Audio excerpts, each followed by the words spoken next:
E aí, átomos, professor Everton Leandro aqui, e hoje nós vamos realizar mais uma questão do Sistema Seriado nível 3 dos Progressos de Ingresso 2026. Foi uma prova que foi realizada hoje, no dia 30 de novembro, e que caíram muitas questões diversificadas de química. Então, essa questão aí que vocês estão vendo é uma questão que podemos dizer que foi a mais básica de todas, porque trabalhou com aquela questão mais introdutória da química orgânica. Então, trabalhou conceitos como hidrocarbonetos, questões de tipos de cadeias, nomenclaturas e um pouquinho de conhecimento sobre reações de combustão. Então, vamos lá. Em um mundo contemporâneo, dependente de combustíveis, devido ao constante aumento da frota de veículos, o uso de hidrocarbonetos como o octano.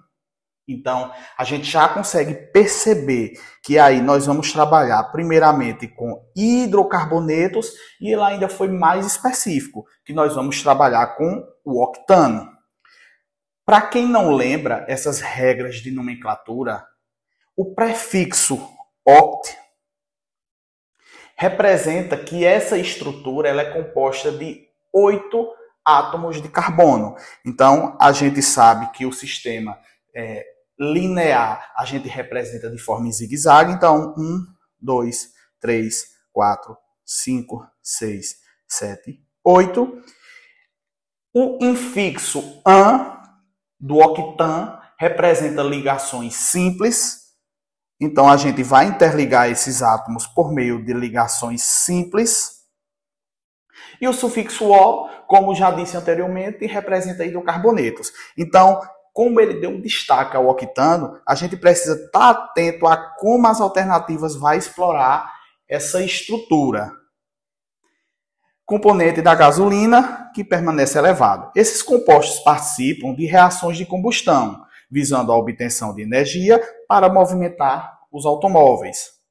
Mas substâncias produzidas na queima influenciam na poluição atmosférica, como é o caso, por exemplo, do nosso dióxido de carbono. A equação simplificada da combustão completa do octano é: quando a gente bate o olho nessa questão, a gente já consegue perceber que a equação ela não está balanceada. Então, dependentemente de como ela seja cobrada, de como essas alternativas venham a explorar essa reação, talvez a gente venha a precisar fazer um balanceamento.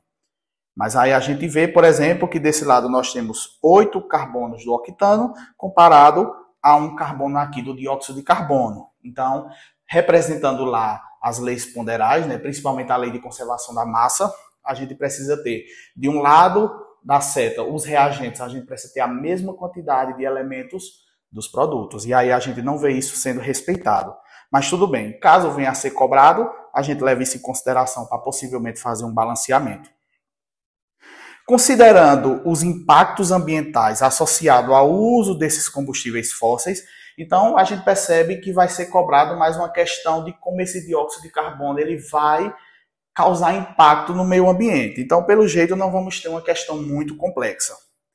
Iniciativas que buscam substituí-los por combustíveis alternativos, assinale a alternativa correta. A.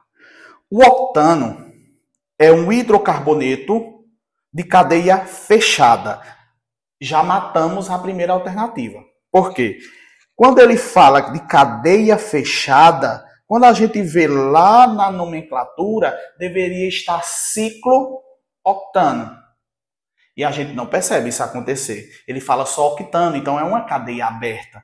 Então essa alternativa aí a gente já consegue descartá-la. Motores a gasolina poluem mais do que motores a álcool, porque produzem mais dióxido de carbono e podem liberar monóxido de carbono devido à combustão incompleta. Vê só, como é que eu sei qual é o combustível que é mais agressivo ao meio ambiente? O que eu vou mais chamar a atenção é justamente aquela questão da quantidade de carbono que aquele combustível tem.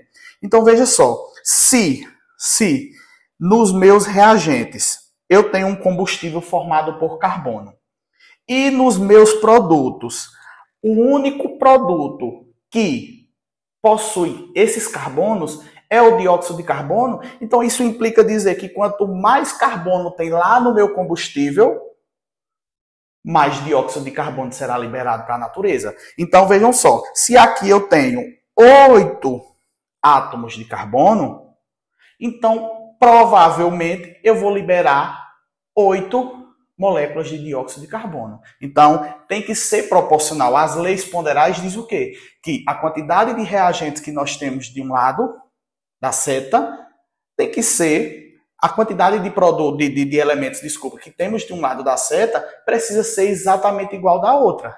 Logo, a gente precisa respeitar essa lei ponderal. Então, se nós temos 8 carbonos nos reagentes, logo a gente precisa ter 8 carbonos no nosso produto. E aí, se meu combustível é formado por 8, então ele vai liberar 8 mols de dióxido de carbono. Já se a gente pega, por exemplo, o álcool, no caso do etanol, o etanol ele é formado só por 2 carbonos.